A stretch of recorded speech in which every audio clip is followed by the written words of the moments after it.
My name is Daniel Mercer. I'm 27 years old, born and raised in Portland, Oregon. This is the story I've never told anyone. I call it, She Came Crying at Midnight, saying, I have no one else. The knock came at exactly 12:03 a.m. 3 sharp raps. Desperate. Not the kind you ignore. I remember staring at the ceiling of my apartment, heart pounding, the streetlight outside cutting thin stripes of amber across my bedroom wall. My phone screen glowed beside me. No missed calls. No texts. Another knock. Louder this time. Daniel, please. A voice broke through the wood. Her voice. I was on my feet before my mind caught up. When I opened the door, Emma stood there, hair tangled, mascara streaked down her cheeks, arms wrapped around herself like she was trying to hold her own pieces together. Emma. My voice cracked. What happened? She looked up at me like I was the last solid thing in a collapsing world. I have no one else, she whispered. And that was the moment everything changed. I met Emma 6 months earlier at Greystone Marketing, the firm where I'd been clawing my way up from junior account manager to something that sounded more respectable. She was new, transferred from our Seattle office. Creative strategist. Brilliant. Quiet in meetings, but when she spoke, everyone listened, including me. The first time we actually talked was in the break room. She was wrestling with the coffee machine like it had personally offended her. It only works if you threaten it, I said, leaning against the counter. She glanced over, wary at first, then amused. You're kidding. I stepped forward, smacked the side lightly. Listen, you piece of junk, do your job. The machine whirred to life. Her laugh was soft, genuine. Well, I guess I owe you. You can start by telling me why someone from Seattle would willingly move to Portland. She hesitated. Just a flicker. Fresh start. That was all she said. But something in the way her fingers tightened around the mug told me it wasn't just about a new job. Over the next few months, we became inseparable at work, brainstorming late into the evening, trading sarcastic comments during endless client calls, sharing takeout at our desks when deadlines swallowed dinner. People noticed. Careful, Mercer, my boss, Tom, warned one evening, leaning against my cubicle wall. Office romances are messy. It's not like that, I said too quickly, but it was becoming exactly like that. The first time we kissed, it wasn't planned. We'd just landed the Helix account, huge for the company. Champagne in plastic cups, everyone buzzing. Emma and I slipped out onto the balcony for air. The city lights shimmered below us. You did amazing in there, I told her. So did you. She looked at me, eyes shining, not just from the celebration. There was something electric in the space between us. Months of almosts. I meant what I said before, she murmured. About a fresh start. Yeah. I didn't just change cities. I left everything. The word everything hung heavy. Before I could ask, she stepped closer, close enough that I could feel her breath. Daniel, she said softly, this probably isn't smart. I smiled.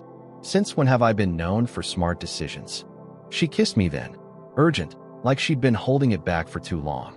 It felt less like the beginning of something and more like the continuation of something inevitable.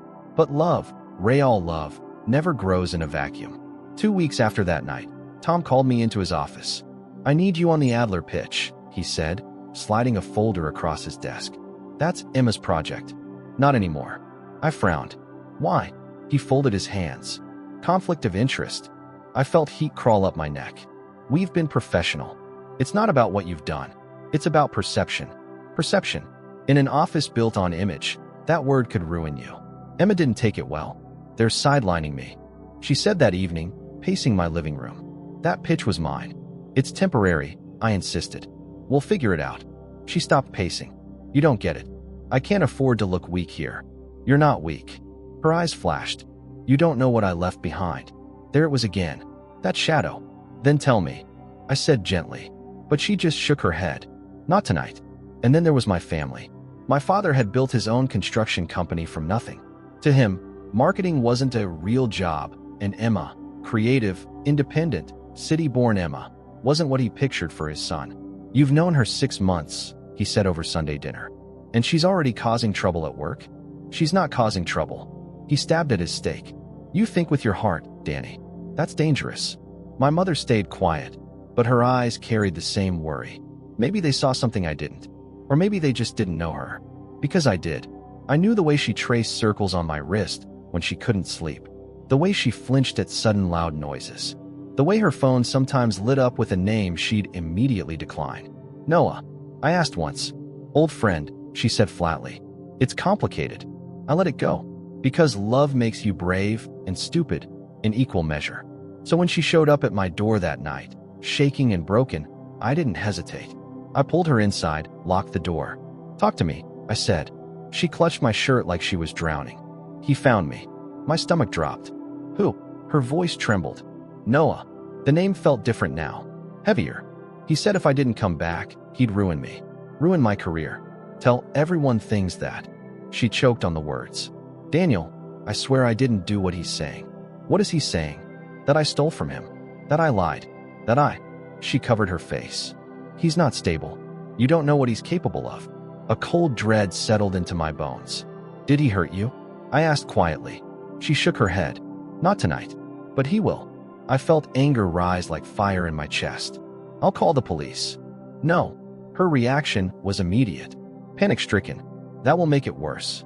How could it possibly make it worse? She looked at me then, not as my girlfriend, not as the brilliant strategist from work, but as someone who had been running for a very long time. Because, she whispered, he knows things about me you don't. Silence filled the room, and for the first time since I met her, I realized I might not know the woman I loved at all. Another knock echoed through the hallway outside my apartment. Slower this time.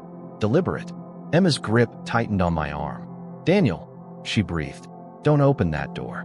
But the knocking came again. And this time, whoever was on the other side wasn't asking.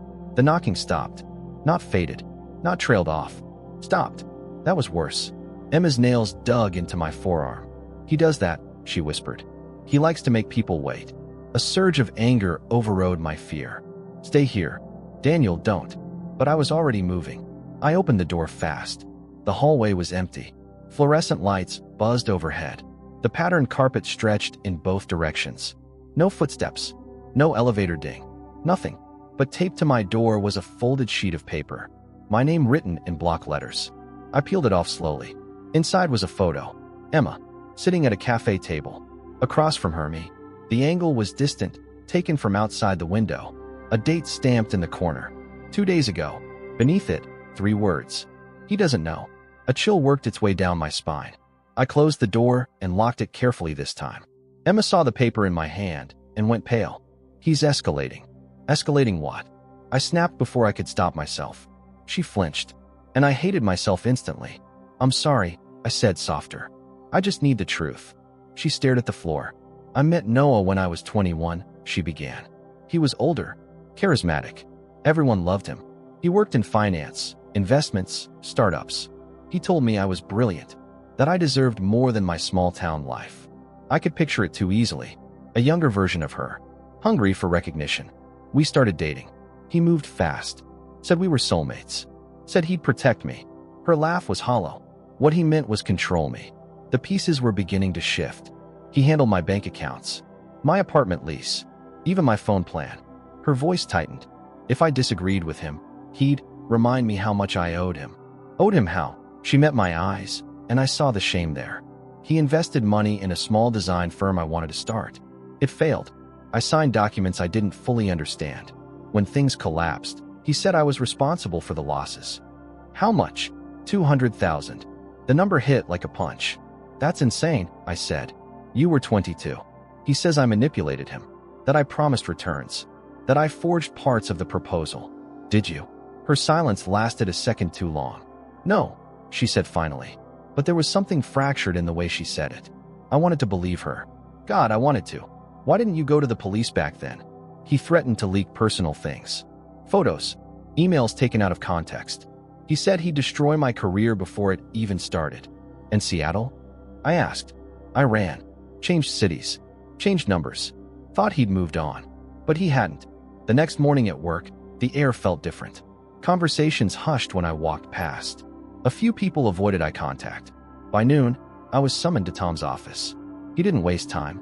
I received an anonymous package this morning. He slid a folder across his desk. Inside were copies of documents, financial statements, a contract with Emma's signature on it, and an email chain. One message highlighted in yellow. If this doesn't work, we can always adjust the numbers. Investors don't read the fine print. Emma Collins. My stomach dropped. She wouldn't. I started. Tom held up a hand. I don't care about your personal feelings, Daniel. But if this is real, we have a problem. She told me he was threatening her. That may be true. It may also be true that she committed fraud. The word echoed in my skull. Fraud. I need you off the Adler pitch, he continued. Effective immediately, until this is sorted out. Tom, I'm protecting the company. And just like that, everything I'd worked for tilted sideways. Emma was waiting in the parking garage when I left. They contacted you, didn't they? She asked. How did you know? Because that's what he does. He isolates you. I held up the folder. These look real. Her face drained of color. He doctored them. The email. He twisted it. That wasn't about fraud. It was about adjusting design projections. He's taking it out of context. I studied her. Daniel, she said quietly. Do you believe me? It was such a simple question. And suddenly, impossibly heavy. I said. Her jaw tightened. That's not the same thing. That night, I couldn't sleep. My father's voice echoed in my head. You think with your heart. At 2:17 a.m., my phone buzzed. Unknown number. I hesitated, then answered. Daniel Mercer, a smooth male voice said. I was wondering when we'd speak. My chest tightened. Noah, I prefer introductions in person, he said lightly. But you seem protective. What do you want? A soft chuckle. Justice. You're harassing her. She owes me. She was 22. She was ambitious, he corrected. And ambition has consequences. I gripped the phone harder. If you come near her again, you'll what? His tone sharpened. You think you know her, Daniel? Ask her about the investors who lost everything. Ask her about the night she suggested moving funds between accounts. My breath caught. He's lying, I said, though Emma wasn't in the room. Am I? Noah continued. Or are you just the next man she needs to feel safe? The line went dead. The next day, Emma didn't show up to work. Her phone went straight to voicemail. By evening, panic clawed at my ribs. I drove to her apartment. Lights off. Curtains drawn. My pulse pounded as I knocked. No answer. I tried the handle. Unlocked. Emma. I called, stepping inside. The apartment was half-packed. Drawers open. Closet empty. On the kitchen counter sat a single envelope. My name on it. Hands shaking, I opened it. Daniel, I never meant for you to get pulled into this. He's right about one thing. I wasn't completely innocent. I was desperate. I made choices I regret. But I never meant to hurt anyone. If I stay, he'll destroy you too. Please don't look for me. I love you. That part was real. Emma. The room felt like it was spinning. She'd left. Just like that. But something about it didn't sit right. The front door creaked behind me. I turned slowly. And there he was. Noah. Leaning casually against the frame like he owned the place. Tall. Polished. Smiling. You look shocked, he said mildly. Where is she? He tilted his head. That's the question, isn't it? Rage surged through me. If you touched her. He stepped closer, unafraid. You should ask yourself something, Daniel, he murmured. Did she run from me? Or from what she did? My fists clenched. Get out. He studied me for a long moment. You're in deeper than you think, he said quietly. And the truth? It's not romantic. He walked past me, unhurried, and disappeared down the hallway, leaving me alone in her empty apartment, with doubt creeping into every corner of my mind, and the terrifying possibility that love had made me blind. I didn't go home that night. I sat on Emma's kitchen floor until dawn, her letter spread out beside me like evidence in a trial I wasn't ready to face. The words "I wasn't completely innocent" echoed louder than anything Noah had said. Not completely innocent. That meant partially guilty. But guilty of what? When the sun began to bleed into the skyline, I made a decision that felt less like courage and more like surrender to inevitability. If there was a truth, I was going to find it. The first place I went was Greystone. Tom looked surprised to see me. I thought I made it clear. I'm not here about the pitch, I said. I need access to the package that was sent yesterday. The full thing. Metadata, envelopes, everything. He studied me carefully. This is personal. It's also about whether you've been manipulated. That got his attention. After an hour of tense back and forth, and a reminder that I'd helped bring in 3 major clients in the past year, he relented. The envelope that had delivered Emma's alleged past was thick, cream-colored, overnight from Seattle. But the return address was fake. What wasn't fake was the timestamp embedded in the printed emails. I stared at it. The The formatting was slightly off, subtle, but wrong. I'd spent enough time obsessing over presentation decks to know when a font didn't belong. The email header didn't match standard export formatting. Someone had rebuilt those messages manually. My pulse quickened. "Tom," I said slowly, "these were altered." He leaned over my shoulder. "You're sure?" "Not 100%, I admitted. But enough." He exhaled sharply. "If that's true, this is harassment. Corporate sabotage. Or something worse." I drove straight to Seattle. 6 hours of rain and highway gave a man too much time to think. What if Noah was telling the truth? What if Emma had crossed a line and was too ashamed to admit how far? But then I remembered the way she trembled at sudden noises. The way she refused to let me walk her to her car if she thought someone might be watching. That wasn't guilt.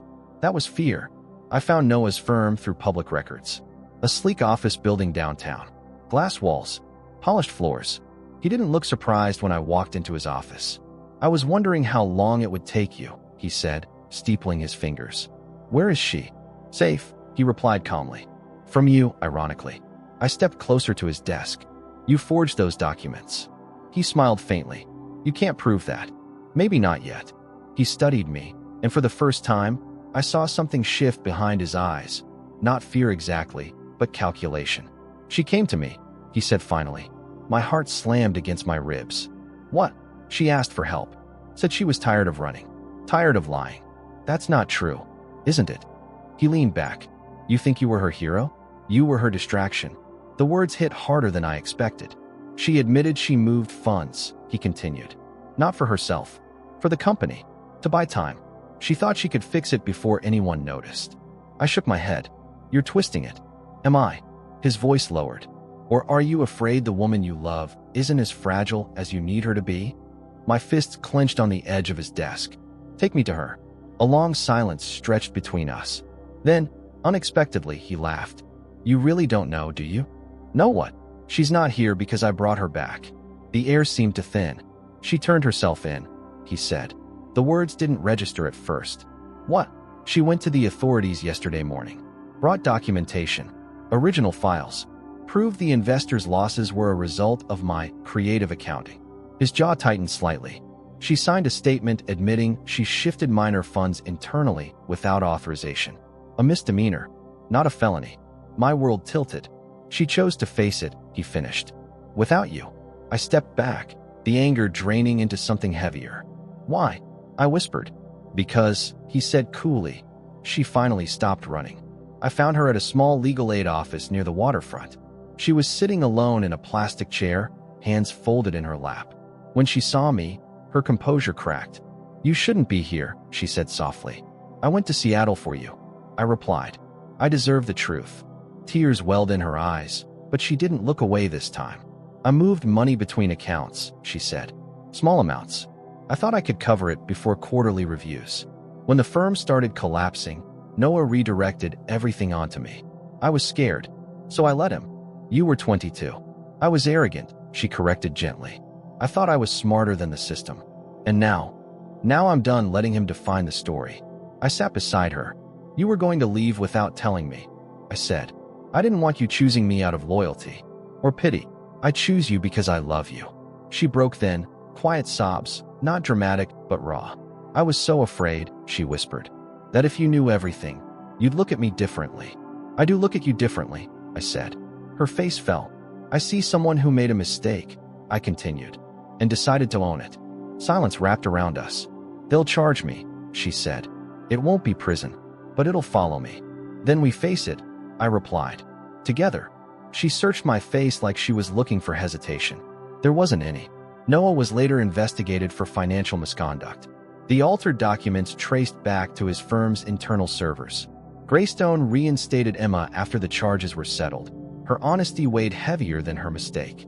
But things between us weren't magically perfect. Trust, once shaken, doesn't return like flipping a switch. It rebuilds slowly, painfully. We went to therapy, had ugly conversations, sat in silence some nights when the weight of everything pressed too hard. But we stayed. It's been 2 years now. Sometimes I still think about that first knock at midnight. About how easy it would have been to close the door, not just physically, but emotionally. To protect myself. To walk away when things got complicated. Love isn't blind. It sees clearly and stays anyway. That night, when Emma said, "I have no one else," I thought she meant she was alone in the world. What I understand now is this. We all carry parts of ourselves we're ashamed of, versions of who we were before we knew better. And real love isn't about pretending those parts don't exist. It's about standing in the wreckage of them and saying, "I'm not leaving." Because sometimes the bravest thing a person can do isn't to run from their mistakes. It's to turn around, face them, and let someone hold their hand while they do. And that's the story I've never told anyone.